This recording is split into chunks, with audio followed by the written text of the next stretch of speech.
Alright, so I'm going to open up and show how to disassemble this ASUS model GL502V. So first what you want to do is remove all the screws from the bottom. So there's 1, 2, 3, 4, 5, 6, 7, 8, 9, 10. Alright, once you remove all those screws, you'll want to go around the edges. So lift it up, and then along here you can use a pry tool or your fingernails and just go along the gap just like this. Slide your fingernails all the way along and then go all the way around. Okay, so just go all the way around the whole case just like this. All right, and then go around the back as well. All right, just like this. All right, just go all the way around, and then you can lift the cover off. So the cover is pretty easy to get open. The screws are easy to remove. So once you do that, set that aside. Then you'll want to remove the battery first. So the battery connector is right here. You can use your fingernails or a pry tool and just lift it up just like that. Okay. So then you'll want to remove any screws holding the battery down. So there's one here. And here. Okay. Another one here. And one here. Alright, so I'm going to set the screws aside. Keep the screws in order. You don't want to get them all mixed up because they can be different sizes and different lengths. Once you remove the battery, you usually want to hold down the power button just to drain any power.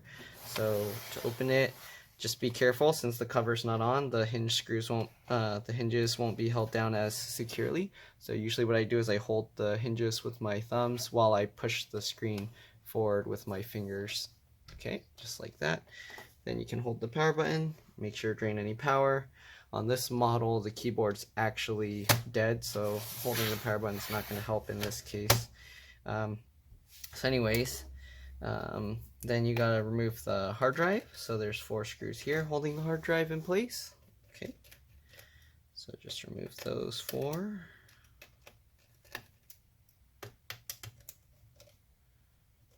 Okay, make sure to keep the screws in order.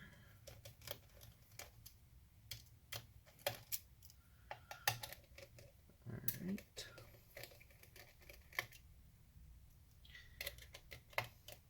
So the hard drive is a 2.5 inch SATA hard drive.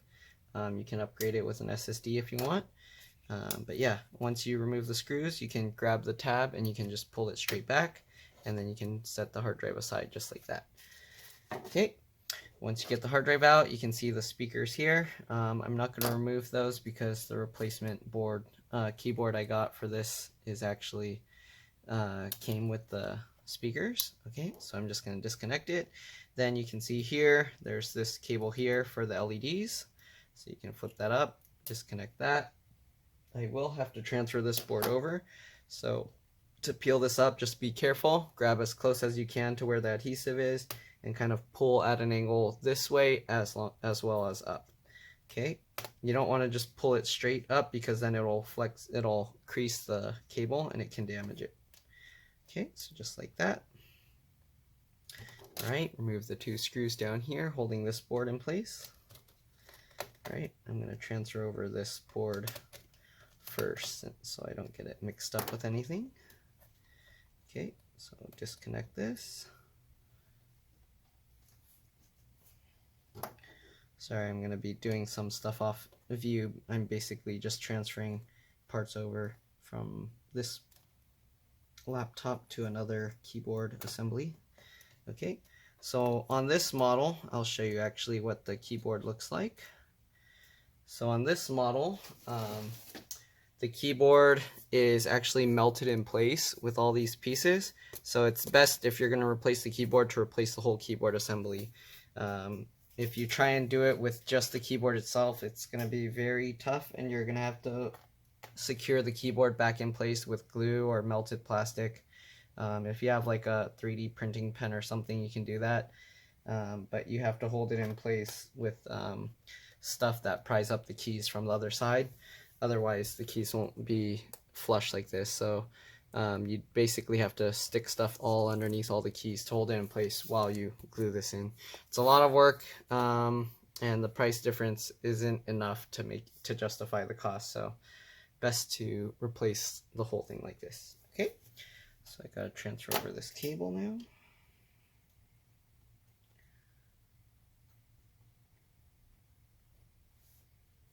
Okay. Sorry, I'm basically transferring this cable back over to the new one.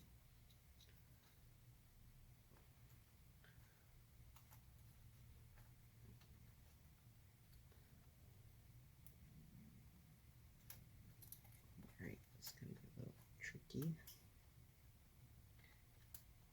There we go, just like that. I probably don't need to record this because it's basically just reassembly, which usually once you know how to take it apart you should be able to put it back together. So I'm gonna stop doing the reassembly parts after this one, and then I'll just show how to disassemble. Okay, so this one looks like the speaker, everything should be aligned properly. Okay, speaker cable on this one, they kind of moved it, so I would have to move it back later, but I'll show that. I'm not going to show that actually. So I'll just continue showing how to disassemble. So here you can see there's the trackpad cable here, so you can remove that. Alright, then you got the keyboard backlight cable here.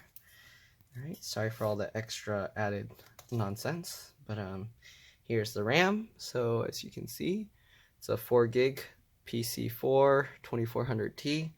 I'm going to leave that in there because I don't need to transfer that out.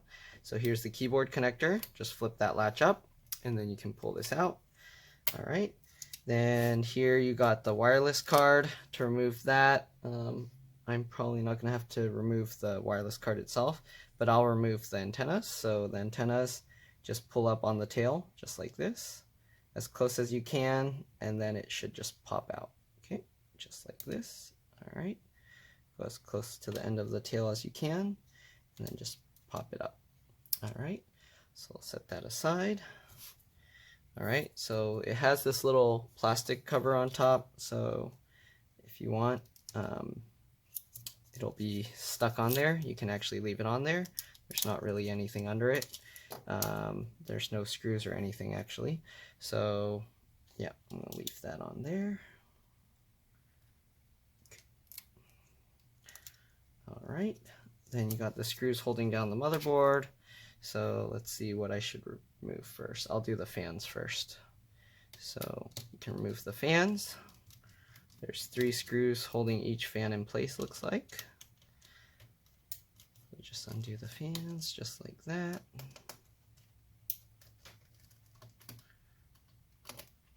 All right.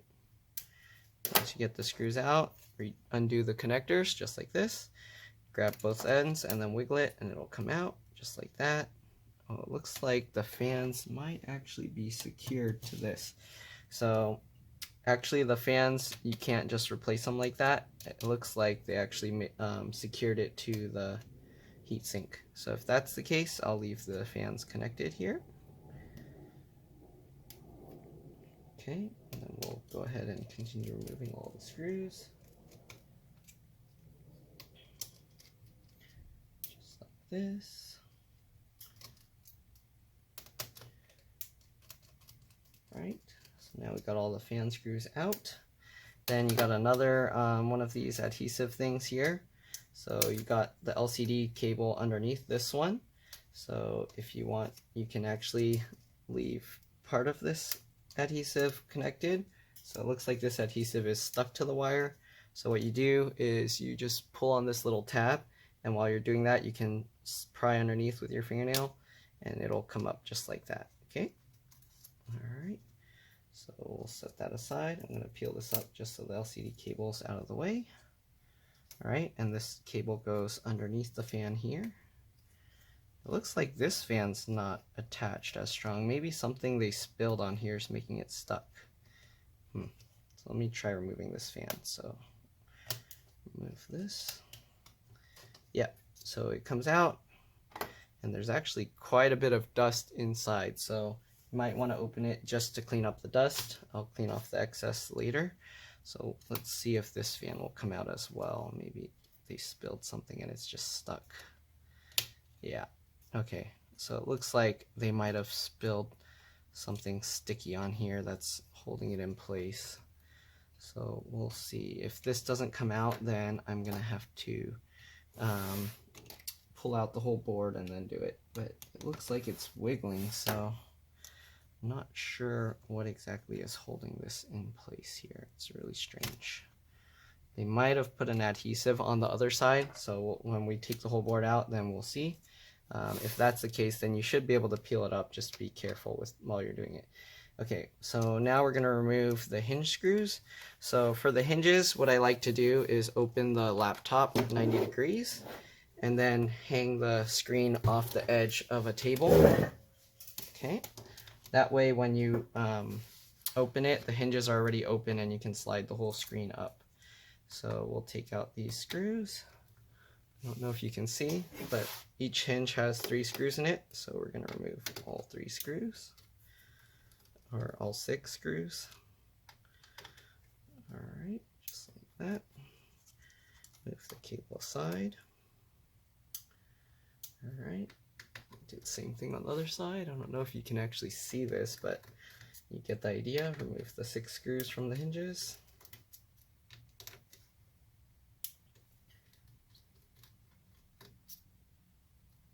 Okay, and then once you got all the screws out, you can actually lift the screen up. Make sure that if this cable is stuck down, that you help pull it out so it's not gonna rip. All right, set the screen aside. All right, now we'll go back to removing the rest of the screws for the logic board. All right, so you got 1 screw here. Okay, so remove that one. All right, then you got another screw down here. Hopefully you can see all of this. Okay, don't mix up the screws because they're all different sizes and different shapes. So you want to keep them as in order as possible. Looks like there's 1 more screw here. Okay, again, try and keep them in order if you can. And then there's another screw on the side here. So to know which screws, there's this one with this little white square. You got another screw here with this little arrow. Got another screw here with this arrow, and then this other screw with the square as well, or rectangle. All right, let's see if there's anything else. There's another screw down here, right below where the fan would be. So remove that one as well. Okay, and let's see here. Hopefully there's no other screws hidden underneath things. It looks like the board is pretty loose. It might be stuck with the sticky liquid that they spilled on it. Let's see here. Okay, it looks like this side of the board will have to come up last because the plastic kind of curves over the DC jack, or not the DC jack, the headphone jack. So just lift it up like this at an angle, and then you can slide it out. So this headphone jack actually slides into that port when you put it back. Okay, so it all came out, and yes, I was right. They actually put an adhesive on the back here. So you might want to remove the whole board to replace it. It wasn't too difficult to remove this board. But yeah, you'll want to open this so that way you can peel up this adhesive before pulling the fan out, because if you just try and force it out, you might end up flexing this board too much and damaging something. But that's pretty much it. Doesn't look like there's much on the bottom. It looks like they have some built-in RAM on this board, so even if you take take the RAM stick out, the second RAM stick that it's going to show is actually this.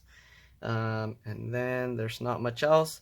But as far as cleaning the fans go, I will peel this out, and then I'm going to actually brush the heat sinks off because a lot of dust is getting stuck here.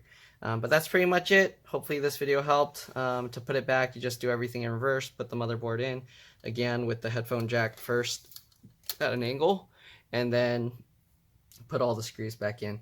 But yeah, that's pretty much it. Hopefully this video helped you. If it did, please like and subscribe because that'll help me. And thank you for watching. All right, bye. Oh, one thing I forgot to mention, there's actually an M.2 SSD slot here. I'm assuming this is going to be a PCIe NVMe capable slot. So if you needed to add one of those, you will need a screw though. So yeah, that's pretty much it. Hopefully this video helped again, and thank you for watching. I'm not too sure what this extra connector here is for, because I don't think anything was connected to that earlier. But yeah, that might be for like a touchscreen. Well, it says a debug, so it might be for testing. Maybe techs that work on these models at the factory, they have like special tools. But yeah, once again, that's pretty much it. Thanks for watching. Bye.